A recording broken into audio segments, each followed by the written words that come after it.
Always welcome साथियों। Digital class हमेशा आपके साथ। इंजीनियर अपनी प्रोडक्शन इंजीनियरिंग की सीरीज चल रही है। जो भी कंटेंट अब तक आपने पढ़ा है और आगे इस वीडियो में पढ़ने वाले हैं, सारा कंटेंट आपको पीडीएफ फॉर्मेट में अवेलेबल है। जिस तरह से मैकेनिकल इंजीनियरिंग जनरल नॉलेज के अन्य सीरीज कंप्लीट अवेलेबल है। इस कंटेंट का इस्तेमाल आप SSC, RRB, state, JEE, GATE, वीटेक, एएमआई के एग्जामिनेशन के लिए कर पाएंगे।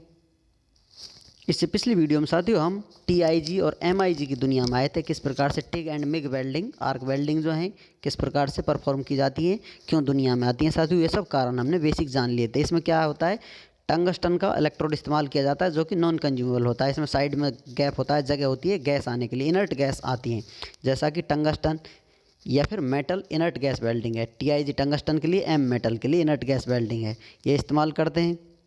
यदि टंगस्टन इलेक्ट्रोड कंज्यूमेबल नहीं है तो कंज्यूमेबल फिलर रॉड इस्तेमाल करते हैं, जो कि सेम मटेरियल की होती है। जो आप मटेरियल या मेटल इस्तेमाल कर रहे हैं यहाँ पर ऊपर की तरफ ऑक्साइड लेयर बनी हुई होती है, इसलिए यहाँ पर इलेक्ट्रोड में नेगेटिव चार्ज नीचे की तरफ वर्कपीस को देते हैं, पॉजिटिव ऊपर इलेक्ट्रोड को देते हैं, जिससे इलेक्ट्रॉन ऊपर की तरफ परत को तोड़ते हुए चले जाते हैं, ऊपर की जो लेयर है उसको हटा देते हैं, जिसको कैथोडिक क्लीनिंग के नाम से हम जानते हैं।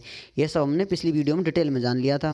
इसके साथ हमने ये भी देखा था साथियों, टंगस्टन के अलावा मेटल इनर्ट गैस वेल्डिंग इस्तेमाल करेंगे। टंगस्टन की जगह वायर स्पूल लगा देंगे और वायर आता जाएगा, इनर्ट गैस इसमें डालेंगे साथियों, और ये फिलर रोड की आवश्यकता नहीं पड़ेगी, चलता चला जाएगा और यहाँ पर इसी प्रकार से वेल्डिंग होती चली जाएगी। जब इलेक्ट्रॉन इधर की तरफ जाएंगे फिल हो जाएगा, आर्क जनरेट हो जाएगा तो वेल्डिंग हो जाएगी आपकी। और एनवायरनमेंट इसको कवर करने के लिए फ्लक्स का इस्तेमाल कौन करता है, यहाँ पर इनर्ट गैस करता है। लेकिन इनर्ट गैसों की जगह भी हम साथियों दूसरी गैस इस्तेमाल कर लेते हैं, जो कि कार्बन डाइऑक्साइड गैस है, चीप गैस है। तो अब ये एक्टिव गैस हो जाएगी। ये इनएक्टिव गैस है साथियों, एक्रिय गैस है, सक्रिय गैस CO2 का इस्तेमाल कर ये वेल्डिंग हम इस्तेमाल करते हैं। ये भी आगे आने वाली वीडियो में कहीं ना कहीं आपको ज़रूर मिलेगा। सीरीज से आप जुड़े रहेंगे तो आपके पास बहुत सारे सवालों का सिंपल आंसर होंगे जो आसानी से समझे और समझाए जा सकते हों। अब यहाँ पर आपने देख लिया साथियों, इस प्रकार से टेम्परेचर इसका राइज होगा, टंगस्टन टेम्परेचर को होल्ड कर लेता है, इतनी जल्दी नहीं पिघलता है, हाई टेम्परेचर मेल्टिंग पॉइंट होता है इसका। लेकिन फिर भी इसको और सुविधा देने के लिए टंगस्टन का जो निचला सिरा है डायमीटर से, इसको और अधिक चौड़ा कर देते हैं, जिससे हीट ट्रांसफ़र हो जाए और ये जल्दी से मोल्ट ना हो पाए। इसको इलेक्ट्रोड प्रिपरेशन के नाम से जानते हैं।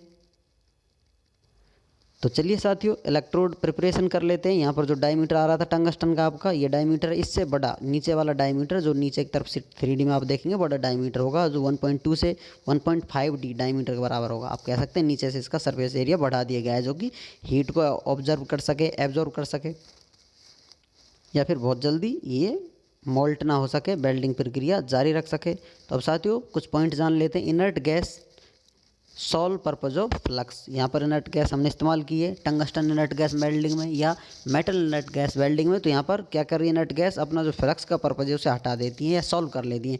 फ्लक्स की आवश्यकता नहीं होती, क्योंकि वो उस आर को ढकने के लिए, कवर करने के लिए यहाँ पर इनर्ट गैस का इस्तेमाल किया जाता है, जो बाहर से एटमॉस्फेरिक जो गैस हैं उनसे क्रिया नहीं करने देती, ऑक्साइड लेयर नहीं बनने देती, जो कि ब्रिटल होता है, कमज़ोर होता है, वेल्डिंग ठीक से नहीं होने देता, प्रॉब्लम क्रिएट करता है। इसे कवर करने के लिए यहाँ पर इनर्ट गैस इस्तेमाल कर ली जाती है।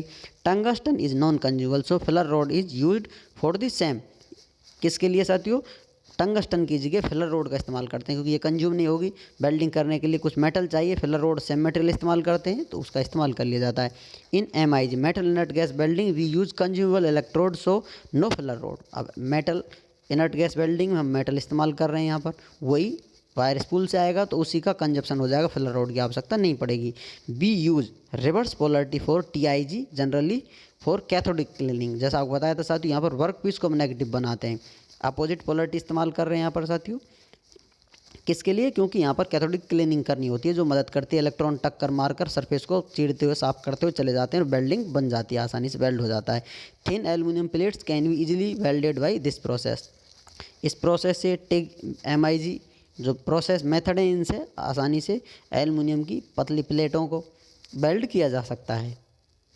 अब जैसा साथियों आपको बताया था, MIG को active gas metal arc welding के नाम से हम जानते हैं, क्योंकि यहाँ पर इनर्ट गैस रिप्लेस कर दिए CO2 से। तो अब ये CO2 एक्टिव गैस है, तो active gas metal arc welding के नाम से इसे हम बोल सकते हैं।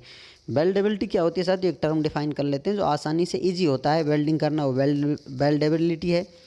तो एज टुवर्ड वेल्डिंग, जिस मेटल की मटेरियल की वेल्डिंग आसानी से हो जाए उसकी वेल्डेबिलिटी अधिक होती है।